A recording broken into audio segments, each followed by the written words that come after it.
Good morning, Snow West. Today is Saturday, December 28th. I am back in Island Park today. We're at the Big Springs parking lot. And today I'm making good on a promise from the summer. The summer I committed to find a couple of worthy young men and take them out and teach them the sport of snowmobiling. And today I have Gavin Reese with me. He's a friend, someone I've known for many years who recently expressed interest in sledding, and I've dragged him outside today, got him out with me. I can't quite get down low enough to show you the sled. He's going to be making his first never ever ride on a brand new 2024 Turbo 850R, because that's the only available sled I have. So I'm going to teach Gavin how to ride the good stuff. Gavin, have you ever been on a sled before? Never. No experience whatsoever? None. And why did you decide you wanted to come ride with me? Wanted to see what the fun was about. Wanted to see what the fun was about. Okay, it's that easy, guys. We want to grow the sport. All we've got to do is find willing young guys or ladies, young girls are great too, that are interested. Put them on a sled, take them out, and teach them the fine art of snowmobiling. We're going to head out of the parking lot here. We're going to do a quick beacon check. We'll head over to the Meadows, and we are going to teach Gavin how to ride. All right, so we've got Gavin. He's been out riding for about an hour now. We've been playing in this big meadow here by Big Springs. We've made several circumnavigations: hard pack, light pack, deep snow, thin snow. And hey, you can see him on his brand new training sled, a 2024 Turbo R 850. So Gavin, what do you think so far? It's difficult, but it's pretty fun. You're having a reasonably good time? I am. All right. So what's the next thing you're going to work on? Trying to take sharper turns. So Gavin here, his next thing I want to try to get him to work on is carving. We're going to get him to learn to lean that sled over, do a little bit of counter steering, lean into that turbo a little bit. We found some snow here on the edge. Oh, over here by the trees, that's probably 2 feet-ish of patter, which is great for carving. Nice and smooth. Plenty of opportunity for him to learn the fine art of mountain riding.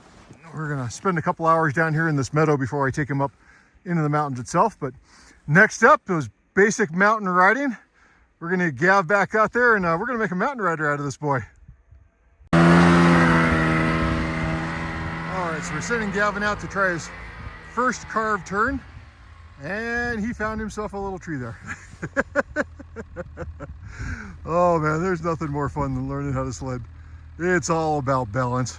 Once you've been doing this for a few years, you forget just how precarious that first hour on a snowmobile actually was.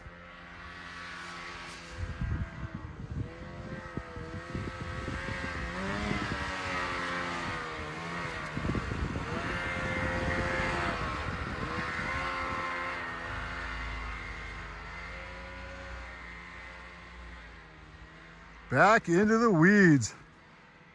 All right, never be afraid of going into the willows. It's always important, always important to be fearless.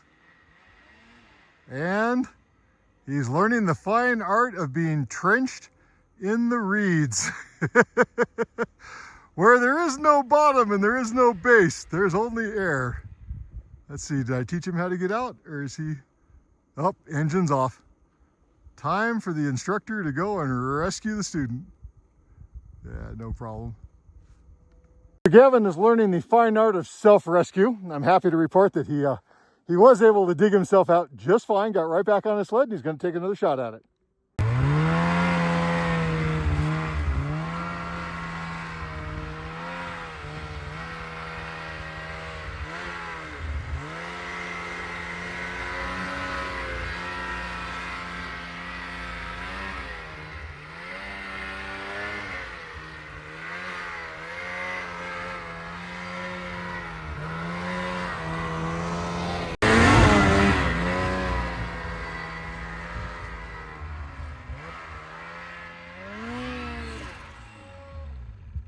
Sometimes I think we forget just how challenging this sport is to the brand new rider. I mean, here he is, maybe 2 hours into riding. Granted, I have him on a big, powerful sled, but the kid has tremendous manual dexterity, and I think he's probably going to be fine on this sled. And he's learned really good throttle control fast.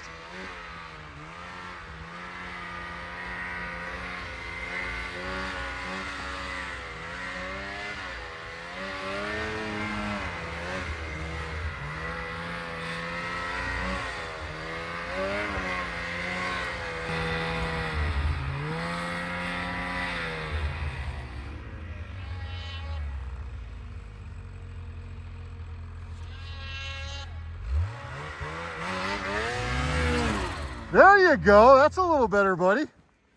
Don't be afraid of the power.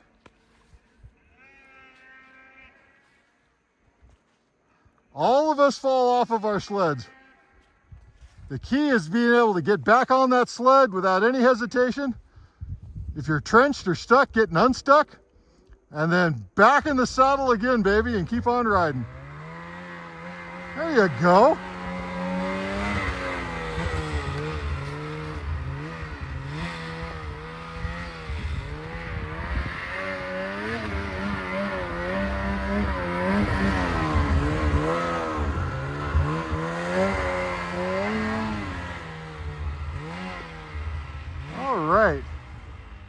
He started walking without even being taught how to do that. That's fabulous, man.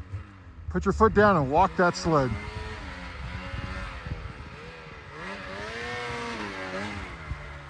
That right there, boys and girls, is how we grow this sport. We get young men and women who are showing a little interest, and we put them on a sled and we spend a day out with them in the mountains. Nicely done, Gavin. Hey, Casey. Casey's in the green, right? Casey. Hey, Casey. I'm Christopher from Snow West. What would you like to say to 7.2 million riders that are watching your video right now? Early riding and 146s aren't the best. Oh, 146, man. Look at this. This guy rocks. Let me pan out because you guys really need to see context. Casey is down in a hole off the side of Black Canyon riding a 146 in an area that a 175 would be perfectly okay down in that hole. This is one of those few places where a tractor would work best. But I have it on good authority that Casey is considering going pro, and this is his opportunity to break in. So we're gonna watch him get out of here and show us how it's done. He's got one sponsor so far. I think I'm just gonna go for it. Get out of the way. Yeah.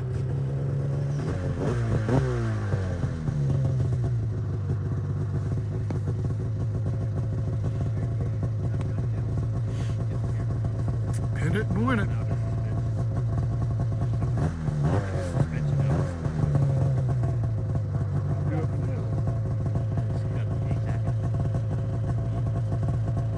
Go, Casey, go.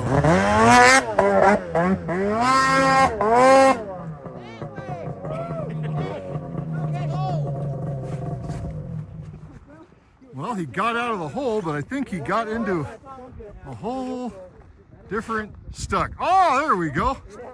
Yeah, let's take a look and see how far he made. And he is in the ballistic missile mode, ready for launch. Yeah, just put him on his track and hey, guess what? Go back there. The things you see when you're riding on Black Canyon. Yep, you'd never expect to see a missile launch, but I think we're going to see an Alpha go full ballistic here in just a few minutes.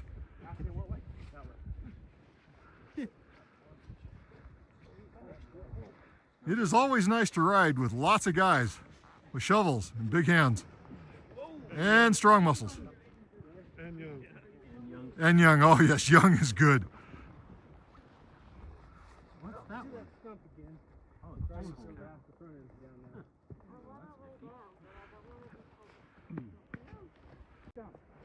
There you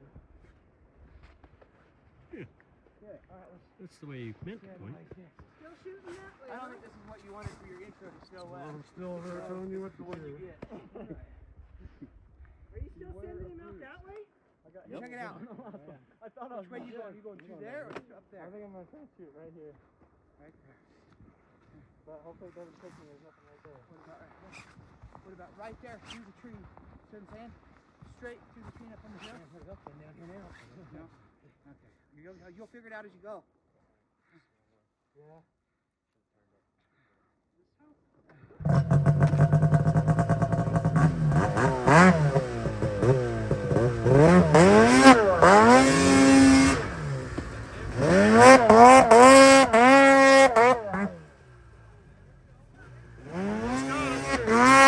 Yeah, baby. Looking good, Casey. Go for it, man. Oh, yes. Look at that. Move the sled. Got to give this poor guy a fighting chance to get up here.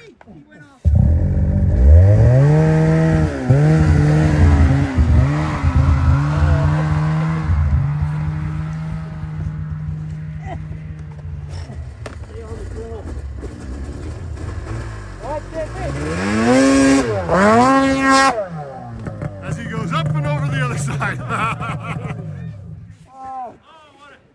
Nicely done, sir. Nicely done. We call that bumper cars. Yeah, there's a little bit of a trench on the trail that have to be repaired tonight. So Gavin and I made it back home. We spent several hours in the Meadows up by Big Springs, and then eventually we made the whole loop all the way around Black Canyon, which was eventful. As you may have seen in some of the video already, we came across a couple of guys that were badly stuck in a deep draw and watched some spectacular riding as he powered his way out of there. We went up and played in some of the high alpine meadows, and Gavin had a great time as far as I can tell. But then that big storm that we've been waiting for Sunday blew in, and the visibility dropped to very low. And while we were down in one of the big meadows playing, I decided it was time to call the ride. I was reasonably comfortable, but I was not comfortable having someone who had never really been up in the mountains before in visibility that was rapidly dropping to 50 feet or less. So we went ahead and made the ride, and we got back to Big Springs parking lot just as the sun was going down. Went over to Cafe Sabor, had a great dinner, made the hour-and-a-half drive, and we're back home in my garage now where I thought I'd wrap this up. Yesterday when I posted that video, there was no ending. I got carried away riding and completely forgot to put an ending segment in the video, and I thought it would be a bad idea if I did that again today. So I wanted to chat with Gavin and get some impressions from him, see what he thought about today's ride, and share those as the closing thoughts with you. So Gavin, you went up there and we spent a couple hours in the meadows. We rode around, you learned how to ride, how to go forward and backwards and sidewards, and how to get stuck and unstuck. Tell me what you thought about today's experience in general. It's not what I thought it was, but it was a lot of fun. I had to learn how to fall off correctly and how to throw my body weight over so I could turn the snow. So what were you expecting it to be like? Tell me what were your expectations when we got started today? I definitely wasn't expecting how hard it was to turn on one of these, but it was definitely a lot of fun. So one of the things you mentioned to me is you were kind of surprised at how much you had to stand and how little you got to sit. Mm-hmm. So you had the expectation that this was going to be more of a trail ride rather than a mountain ride. Yeah. What did you find was the most fun for the day? What was the point that you thought was the most enjoyable? Probably just getting out there and seeing the views. So you enjoyed being up on the mountain, seeing the trees and seeing the snow? I did. Was there any part of the day that made you feel nervous? Getting started, pretty much. Just learning how to use the throttle. Okay. Now you were out here riding. He's on a big old 165 Turbo R. What did you think about that turbo? Did you have any problems with it? Did it cause you any grief? No. When it spooled up, you can feel it kick in. So I've always been of the opinion that it's possible to teach somebody how to ride on a Porsche or on a Ferrari, and Gavin was my first experiment. And I had no issues with Gavin at all today. I thought he did a fabulous freaking job, and never once got in trouble on the turbo. So I think that stands. If you teach somebody from day one, it is in fact possible to teach on a high-performance sled. Would you like to go back and go riding again? I would. You would. So this would be something you'd consider doing more of. Yeah. All right. That's awesome. As far as I can tell, Gavin had a really good time. And he was a true never ever. He'd never been on a trail sled, never been on a snowmobile of any kind. We spent perhaps 2 hours in the meadows really going over the fundamentals and the basics.